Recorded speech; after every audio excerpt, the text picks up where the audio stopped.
ओम पूर्णमदः पूर्णमिदं पूर्णात् पूर्णमुदच्यते पूर्णस्य पूर्णमादाय पूर्णमेवावशिष्यते।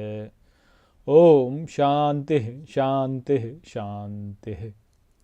नमस्कार मित्रों, आज के वीडियो में हम बृहदारण्यक उपनिषद के दूसरे अध्याय के 5वें ब्राह्मण का जो चौथा मंत्र है उसका पाठ करेंगे। तो आइए देखते हैं कि ये मंत्र क्या कहता है। तो जो मंत्र वह कहता है, अयम वायु सर्वेषां भूतानां मधु, अर्थात यह वायु इन सभी भूतों का मधु है।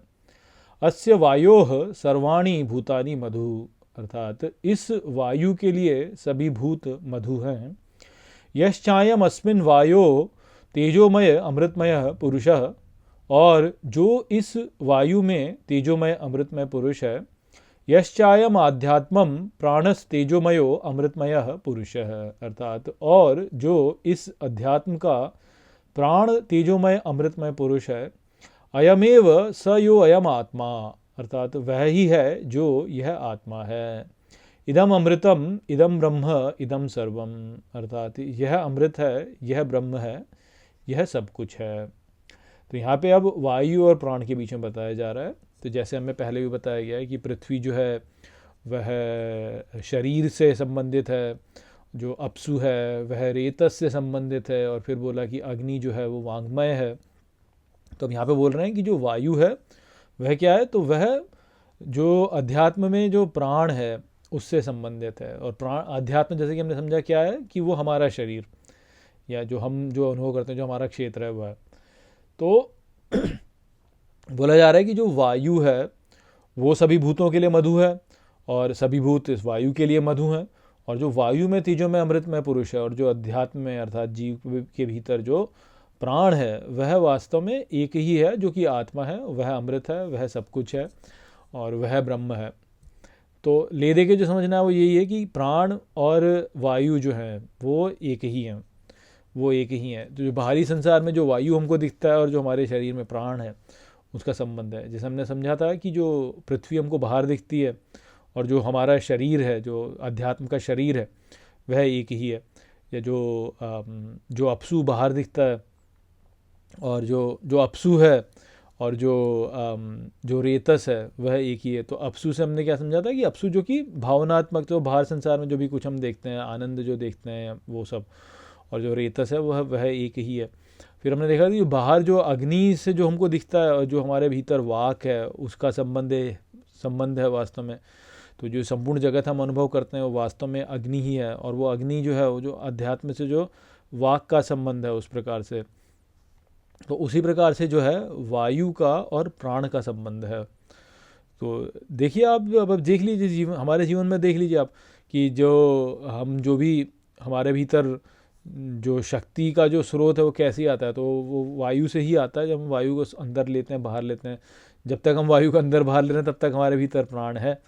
और एक बार प्राण गए नहीं कि वायु अंदर भीतर लेना बंद बंद। और देखिए जीवन को क्या बोला जाता है कि हम सीमित श्वास लेकर के आए हैं अपने जीवन में वास्तव में, कि हमको इतने श्वास लेने हैं। तो वही हमारे प्राण की मात्रा है वास्तव में, कि उतनी ही मात्रा में हमको लेना है, और एक बार वो समाप्त तो जीवन भी समाप्त है। इसीलिए जब कोई छींकता है तो क्या बोलते हैं लोग, छींकता है तो लोग क्या बोलते हैं, ब्लेस यू बोलते हैं। तो ब्लेस यू क्यों बोलते हैं कि भाई वो जो प्राण का एक आपने कुछ प्राण है जो कि खोए हैं ना, छींकते हैं तो बहुत सारी वायु बाहर निकलती है, तो प्राण बाहर जाते हैं वास्तव में उसमें। तो यदि कोई व्यक्ति छींकता जाए छींकता जाए छींकता जाए छींकता जाए तो उसके प्राण जो है वो नष्ट हो जाएंगे। ये जैसे बहुत सारे ऐसे जो है बीज मंत्र बोले जाते हैं कि आप इनका उच्चारण मत कीजिए, क्योंकि ये आपके प्राण हर लेंगे, उसमें प्राण जो है आपके नष्ट हो जाएंगे।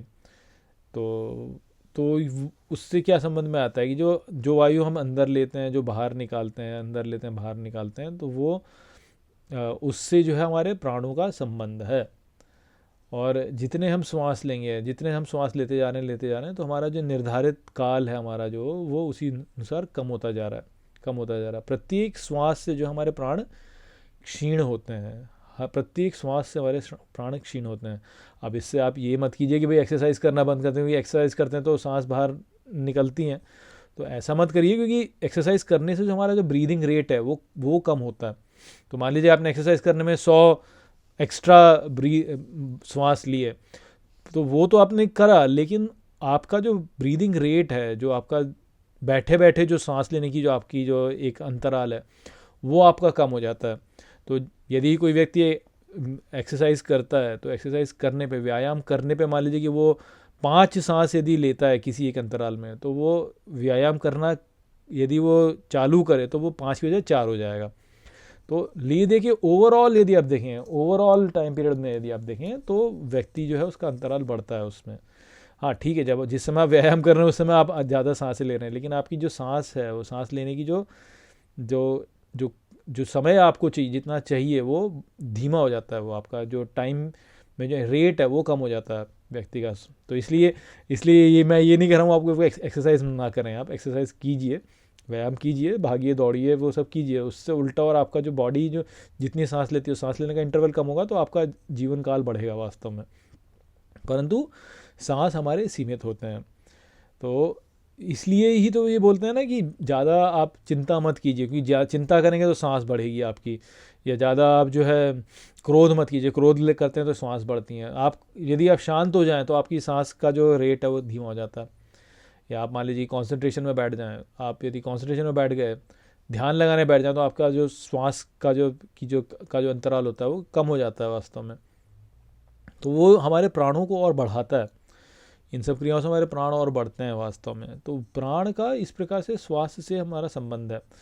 और देखिए कल कल कल नहीं कहूँगा मैं, जो पिछला मंत्र था उसमें क्या बोला था कि जो विचार हमारे भीतर होते हैं, जो वाक है, वो विचार हमारे मन में जब आते हैं तो वो भी एक अग्नि है वास्तव में। वो एक अग्नि है। अब ये सोचिए आप कि अग्नि का और प्राण का संबंध है वास्तव में। क्योंकि देखिए बाहरी जगत में जो प्राण प्रकट होता है तो अग्नि के द्वारा प्रकट होता है। जैसे प्रश्नोपनिषद में क्या बोला गया है कि पृथ्वी पर प्राण को लाने वाला कौन है? सूर्य। तो पृथ्वी पर प्राण को सूर्य लेकर के आता है, परंतु वो कैसे लेकर के आता है? जल करके लेकर के आता है, तप्त होकर के लाता है वो।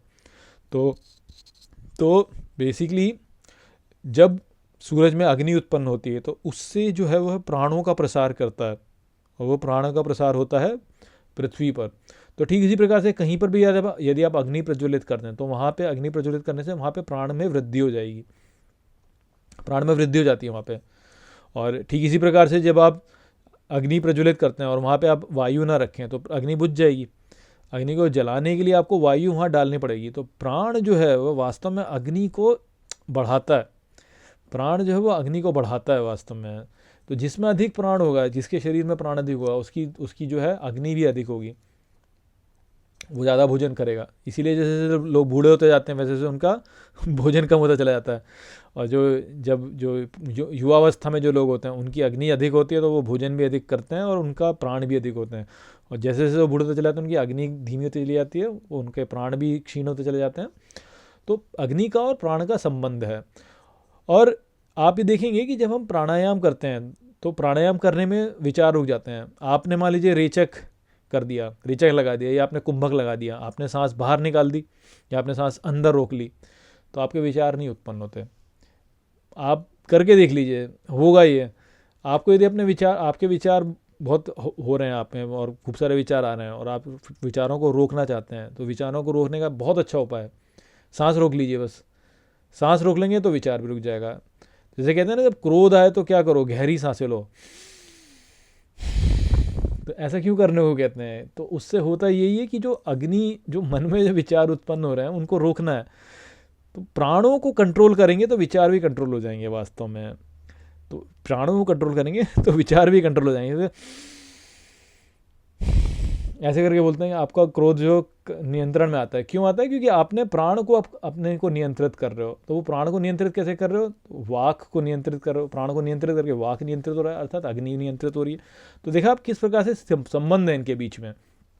तो हमने पिछले मंत्र में क्या समझा था कि जो अग्नि है वो वाक है। अग्नि जो है वो वाक है। अध्यात्म में जो वांगमय पुरुष है वो, और जो अग्नि है वास्तव में, अग्नि में जो तेजोमय पुरुष है वो एक ही है, वो एक ही है। तो वहाँ से हमको, मैंने आपको वहाँ पे क्या समझाया था? वहाँ पे मैंने आपको बताया था कि जो विचार हमारे मन में आते हैं वो कहाँ से आते हैं? परा वाक से आते हैं। वो परा से फिर आते हैं, आगे प्रकट होते हैं। तो वो जो वांगमय पुरुष है वो क्या है? तो परा जो वाक है वो उसको उत्पन्न करने वाला कौन है? वांगमय पुरुष। वांग्मय पुरुष ही उसको उत्पन्न करता है। और वो वांग्मय पुरुष कहाँ से आ रहा है? अग्नि से। तो अब अग्नि जो है उसको जलाने के लिए क्या चाहिए? उसके लिए वायु चाहिए। तो अग्नि को अधिक तेज कर दोगे तो तेज कैसे होगी? वायु डालो उसको। अब वायु डालो तो अग्नि और तेज होती जाएगी। तो जो प्राण है, जब हम सांस लेते हैं, सांस अंदर अंदर बाहर करेंगे, तो वो जो वांग्मय पुरुष है वो एक्टिव हो जाता है, और ज़्यादा एक्टिव हो जाएगा, और ज़्यादा वाक भेजेगा, और ज़्यादा वाक भेजेगा, तो अग्नि प्रज्वलित हो जाएगी, जल पड़ेगी एकदम अग्नि, और इतने सारे आपके अंदर विचार आने लगेंगे। तो उसको रोकने का क्या तरीका है? सांस देना, प्राण देना बंद कर दो। तो सांस लेना कम कर दोगे तो वो बंद हो जाएगा, वो आपके विचार बंद हो जाएंगे। और ये करके देख लीजिए आप, मैं गारंटी से कह रहा हूँ, करके देख लीजिए आप इसको। आपको विचार रोकने, आप अपनी सांस रोक दीजिए, सांस रोकेंगे विचार रुक जाएंगे विचार एकदम। तो वहाँ पे वांग्मय पुरुष की जो अग्नि है उसको बढ़ाने का जो तरीका है वो क्या है कि उसमें आप वायु डाल दो, प्राण डाल दो।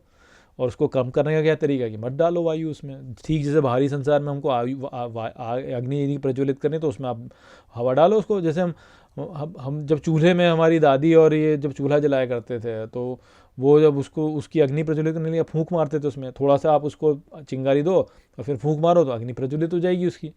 तो अग्नि प्रज्वलित हो जाएगी क्यों? क्योंकि प्राण आपने उसमें डाल दिए, तो अग्नि प्रज्वलित हो गई।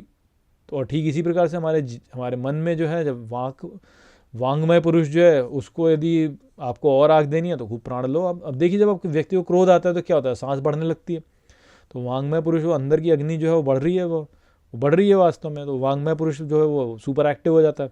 और फिर उसके अंदर आते हैं, फिर गुस्से में अंदर बंदा पता नहीं क्या क्या बोलता है। या केवल वही वाली बात नहीं है, आप एक्साइट हो जाइए। मान लीजिए पार्टी में चले गए आप, और किसी ने कुछ बढ़िया सी आपको बात सुना दी, फिर आप भी एक्साइट हो गए, तो फिर आपकी सांस भी बढ़ेगी और आप बोलोगे भी ज़्यादा। तो यदि आपको अपने प्राणों को बचाना है, तो प्राणों को बचाने का एक तरीका क्या बोलते हैं कि चुप हो जाओ। तो जब चुप हो जाते हैं तो प्राण बढ़ते हैं। और ये आप देख लीजिए, आप एक दिन मौन व्रत करके देखिए और अगले दिन अपने प्राणों को देखिए, फिर आप क्या शक्ति होगी उसमें बहुत शक्ति होगी। तो इसलिए बोलना कम सुनना ज़्यादा कहते हैं ना लोग।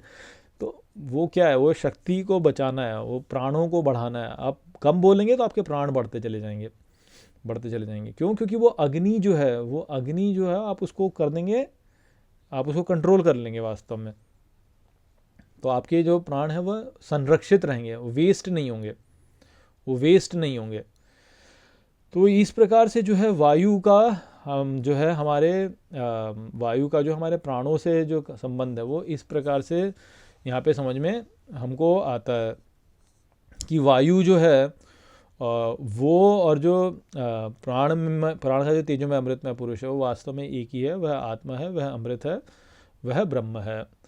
तो यहाँ पे उस उदाहरण से ये बात हो सकता है कि आपको समझ में आ गई हो, और इससे अधिक मुझे लगता नहीं मेरे को और समझाने की आवश्यकता है यहाँ पे कि क्या है। क्योंकि देखिए, और जो बात है वो यही है कि जो जैसे प्राण जो है वो हनुमान जी से भी संबंधित है, और हनुमान जी को अतुलित बल धामा बोला गया क्योंकि वो मध्यम प्राण ही है। तो बल जो उत्पन्न होता है वो वास्तव में प्राणों के द्वारा ही उत्पन्न होता है। और जब हम शरीर में जब क्रियाएं करते हैं बहुत सारी, तो सांस भी अधिक लेते हैं, उसी से अधिक क्रियाएं भी करते हैं।